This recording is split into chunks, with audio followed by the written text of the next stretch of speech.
Yeah, man, I really thought we were kind of over this, but apparently that is not the case. We've been dealing with the pandemic for a while. We're kind of getting out of it and things are, I guess getting closer to being back to normal. But apparently that's not the case for DC. Aquaman 2 and Flash are now delayed and pushed back to 2023. However, Shazam 2 is going to get moved up to Christmas of 2022. That's a little bad news. For DC that they're not going to have this. I mean, The Flash has been in production hell since to be honest, I don't know who's had it worse. I don't know. Well, I do know who's had it worse. I was gonna say between Black Panther 2 and The Flash, who's had it worse?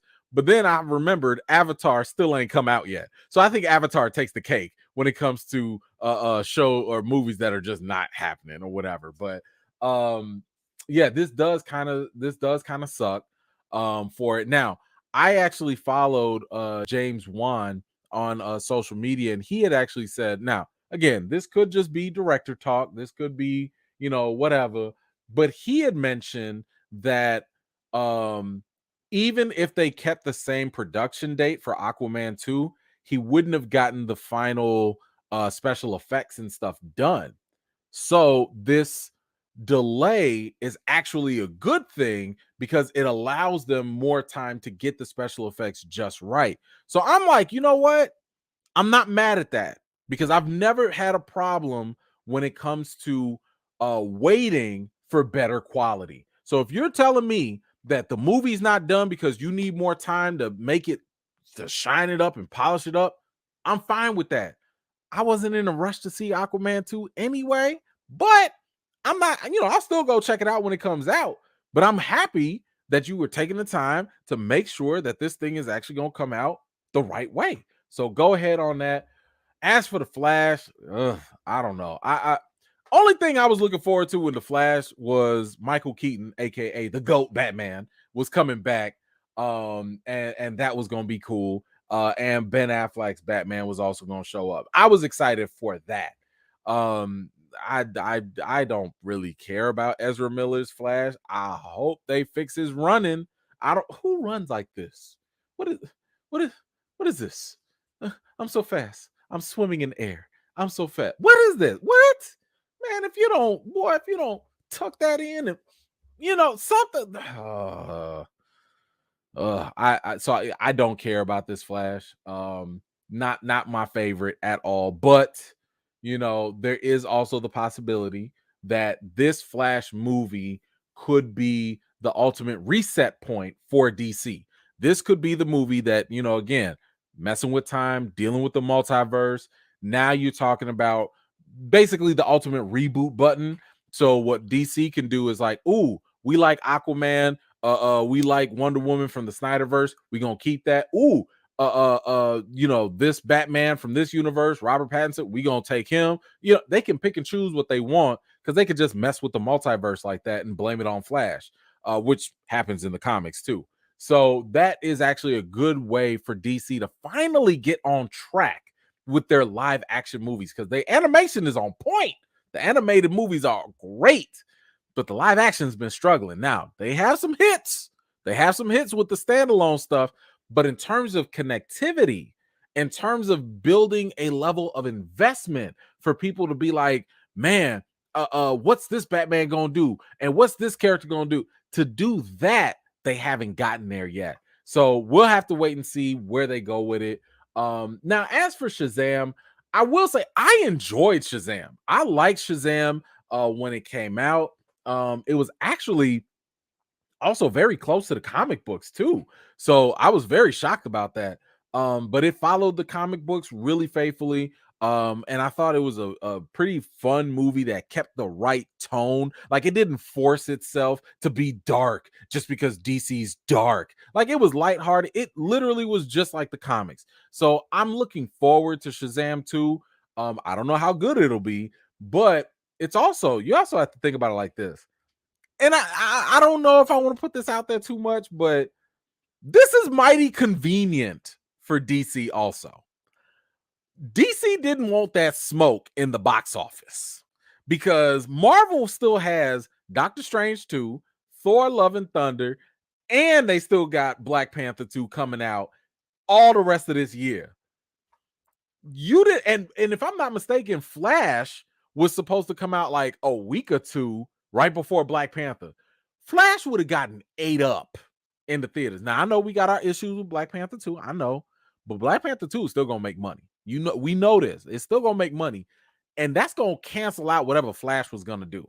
So I think the pandemic kind of caused them to push their things aside, because think about it like this: you're moving Shazam up into December, but Black Panther 2, by the time December comes around, when Shazam 2 comes around, that'll be like 6-7 weeks in the theaters, and by that time Black Panther 2 will probably be on Disney Plus, so it'll be open reign. You can have the theaters all to yourself. So I think this is just a very convenient move for DC to, cash in, make their money. Ain't no shame in that. Ain't no need to compete, especially if you don't think you're gonna win. So I'm not mad at that. I'm not mad at that. And then Black Adam also is coming out. When did they say that was? Oh yeah, yep. I almost forgot. Yeah, Black Adam's also getting pushed back. Do we know when? No, I don't think we know when. Oh, yes, we do. Okay. Yep. Black Adam's okay, that's interesting. So Black Adam was coming out earlier this year, but it's being pushed back 3 months to October.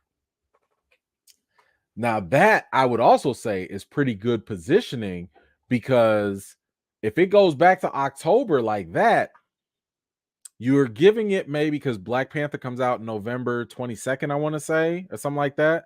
So at least Black Adam's gonna have 5-6 weeks in the theaters before Black Panther comes out. So okay, that's a little better. That's a little better. So at least they're gonna get the October release. They'll get a couple weeks with no real competition. But then once Black Adam comes out, Black Panther comes out, it's gonna be tough. It's gonna be tough. But anyway, that's it. It is it's gonna be interesting to see how this all plays out. So anyway, how do you feel about the movies in DC getting pushed back? Are you excited for Black Adam, or are you excited for Shazam 2 coming a little bit earlier? Are you a little disappointed that we're not going to get the Flash or Aquaman until next year? Let me know your comments down below. All right. Kano, what you got? Got a feeling they don't know what to do with Flash. I mean, I don't even know if it's like with Flash. I'm still waiting to see what the overall game plan is. Like, are y'all just gonna give us a bunch of standalone movies and say, like, all right, here go a little Batman there, here go a little Aquaman there? Is that what y'all doing? Y'all need to give Henry Cavill another sequel. I'm just saying, my man is not. That's Superman right there, and y'all not gonna give him another Man of Steel? I mean, y'all gave Wonder Woman a sequel. Y'all gave Aquaman a sequel. You can't give Supes one. He's supposed to be your number one player. Oh man, they just don't. They be disrespecting that man. Nelson, what you got? I'm going to DCU. I'm gonna give DCU a chance and see Flashpoint and the Batman. I hope it's a major reset and follow the comics. The DC animated series are fire. Yes, I'll do the same thing. I mean, the Batman was great. I really, really liked the Batman. I gave it like a really high rating. Actually, I think I gave it like a 8.5 out of 10. And it was funny to me because some people were like, "That's it? That's all you gave it?" And I was like, I mean, I gave Spider-Man like a 9. The only difference was I could rewatch Spider-Man because it was like exciting. The Batman, I figured out the story, figured out the mystery. I don't need to rewatch it. It's a good movie. I just don't need to. It's like a half difference. But either way, great movies. So anyway, I don't know. I'll be right there with you, man. I'll be watching them as well. Thank you so much for watching. This was just a segment of one of my live chats, and if you're interested in joining in on the next one, be sure to subscribe and turn on your notifications for more. I've got more videos and reviews to do for you all, and until next time, I'll see you all later.